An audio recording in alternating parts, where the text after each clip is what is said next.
तो दोस्तों आज की इस वीडियो में हम बात करने वाले हैं बायोलॉजी के कुछ एमसीक्यूज हैं इसमें टोटल आपको 20 क्वेश्चंस देखने के लिए मिलेंगे। तो ज़्यादा देरी ना करते हुए मैं वीडियो को शुरू कर देता हूं, क्योंकि हम इसको फास्ट चलाने वाले हैं। ठीक है, 6 से 7 मिनट के अंदर अंदर हम इसको कवर करेंगे, पूरे के पूरे 20 क्वेश्चन। तो चलिए वीडियो को शुरू करते हैं बिना कोई देरी किए। तो आपका पहला प्रश्न स्क्रीन पर देखिए है, महिलाओं में यौवन की शुरुआत किससे होती है? जी हाँ, तो इसका सही जवाब है आपका ऑप्शन बी, रजो दर्शन से। तो चलिए प्रश्न नंबर 2 की तरफ, और ये रहा प्रश्न नंबर 2 आपका। निम्न में से किसकी कमी से रिकेटस की बीमारी होती है? हाँ जी, तो देखिए इसका सही जवाब जो है आपका ऑप्शन सी होगा, विटामिन डी की कमी से। ठीक है, चलिए प्रश्न नंबर 3 की तरफ। डैश नग्नबीजी होते हैं, खाली स्थान नग्नबीजी होते हैं। तो इसका सही जवाब है ऑप्शन ए, पाइन्स। ठीक है, पाइनस नग्नबीजी होते हैं। चलिए ऑप्शन 4, प्रश्न 4 ये रहा आपका। निम्न में से कौन सा कथन सही है? हाँ जी, आपका पहला ऑप्शन देखिए, मेंडल पहला वैज्ञानिक था जिसने 1886 में एक जीन को विरासत के रूप में देखा था। ऑप्शन बी, डीएनए अणु दो सर्पिल सीढ़ियों की तरह एक दोहरी कुंडली नुमा संरचना बनाने वाले दो लंबे न्यूक्लियोटाइड रेशों से बना होता है। ऑप्शन सी, मनुष्यों में 46 गुणसूत्र होते हैं, जिसमें से 42 यानी 21 जोड़ियां ऑटोसोम होते हैं और 4 जोड़ियां लैंगिक गुणसूत्र होती है। और ऑप्शन डी है, जेनेटिक्स को जेडी वाटसन ने 1906 में परिभाषित किया था। जी हाँ, ये वाला इसका सही जवाब है ऑप्शन डी। ठीक है, ऑप्शन डी इसका सही जवाब है। चलिए प्रश्न नंबर 5 पर, और ये रहा हमारा प्रश्न नंबर 5, जिसमें आपसे पूछा गया पृथ्वी पर पाए जाने वाले ऑक्सीजन छोड़ने वाले प्रथम प्रकाश संश्लेषक जीव कौन थे? जी हाँ, तो इसमें देखिए आपका सही जवाब होगा ऑप्शन बी, साइनोबैक्टीरिया। जी हाँ, साइनोबैक्टीरिया सबसे पहले जीव थे जो ऑक्सीजन छोड़ते थे। ठीक है, प्रश्न नंबर 6, डैश कोशिका विभाजन से संबंधित है? जी हाँ, डिवाइडेड से संबंधित है। तो इसका सही जवाब जो होगा मैं आपको बता दूं, इसका सही जवाब है साइटोकाइनिन, सी, ऑप्शन सी, साइटोकाइनिन। तो चलिए प्रश्न नंबर 7 ये रहा, निम्नलिखित में से किसको कोशिका की प्रोटीन फैक्ट्री कहा जाता है? जी हाँ, कोशिकाओं की प्रोटीन फैक्ट्री कहा जाता है। Option A, ribosome. जी हाँ, राइबोसोम को कोशिकाओं की प्रोटीन फैक्ट्री कहा जाता है। तो चलिए प्रश्न नंबर 8 ये रहा, वृषण डैश में उदर गुहा के बाहर स्थित होते हैं? जी हाँ, खाली स्थान है। ठीक है, आपका इसमें सही जवाब होगा ऑप्शन बी, अंडकोश की थैली में। जी हाँ, अंडकोश की थैली में।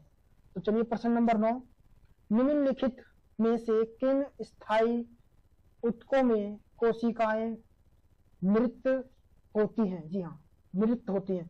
तो इसका सही जवाब जो होगा मैं आपको बता दूं, इसका देखिए सही जवाब है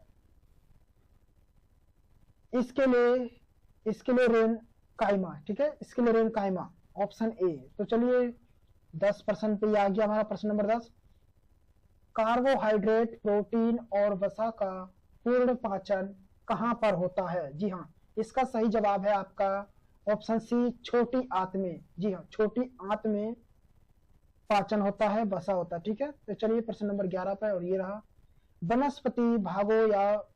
वनस्पति भागों या बीज के बजाय कोशिकाओं के माध्यम से नए पौधों का उगाना कहा जाता है? जी हाँ, नए पौधों का उगाना कहा जाता है क्या? ऑप्शन बी,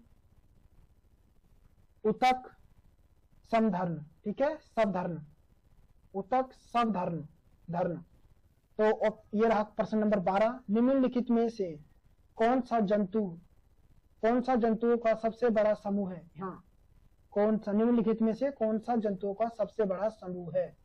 आपके पास 4 ऑप्शन है, तो इसका सही जवाब होगा ऑप्शन ए, आर्थ्रोपोडा।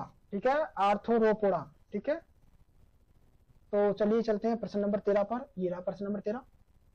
फसल के पौधों के वे समूह जो वनस्पतिक पद्धति से उपजते हैं, जी हाँ, वनस्पतिक पद्धति से उपजते हैं, जिनका हम, जैसे कि हमारे आलू है तो आलू को लगा के आलू उगता है, गन्ना को लगा के गन्ना उगता है, और यहाँ जैसे यहाँ पे देखिए केला है, केला भी इसी तरीके से उगता है, ठीक है, वनस्पतिक, ठीक है, उपज से उगते हैं। तो इसका सही जवाब होगा ऑप्शन सी, गन्ना, आलू और केला। तो चलिए प्रश्न नंबर 14 पर, और ये रहा हमारा प्रश्न नंबर 14। निम्नलिखित में से कौन सा जानवरों में पाया जाने वाला हार्मोन नहीं है? जी हाँ, इन चारों में से कौन सा जानवरों में हार्मोन नहीं पाया जाता? इसका सही जवाब है ऑप्शन डी, ऑक्सिन। जी हाँ, ऑक्सिन हार्मोन जानवरों के अंदर नहीं पाया जाता है। तो ये रहा प्रश्न नंबर 15। इनमें से कौन सा उभयलिंगी फूल है? उभयलिंगी फूल है। तो इसका सही जवाब होगा ऑप्शन ए, सरसों।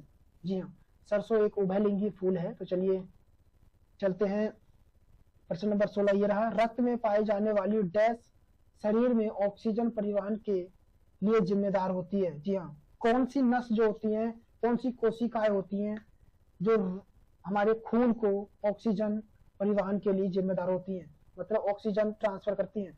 तो इसका सही जवाब है ऑप्शन ए, लाल रक्त कोशिकाएं, रेड ब्लड सेल, ठीक है, इंग्लिश में इसको बोलते हैं रेड ब्लड सेल, ठीक है। ऑप्शन 17, सॉरी प्रश्न 17, ये रहा प्रश्न नंबर 17। उस अंग को नाम दें जहां भ्रूण विकसित होता है? जी हाँ, भ्रूण विकसित होता है। तो इसका सही जवाब जो होगा आपका मैं बता दूं, ऑप्शन बी, गर्भाशय। गर्भाशय में भ्रूण विकसित होता है, ठीक है। चलिए प्रश्न नंबर 18 पर, और ये रहा प्रश्न नंबर 18।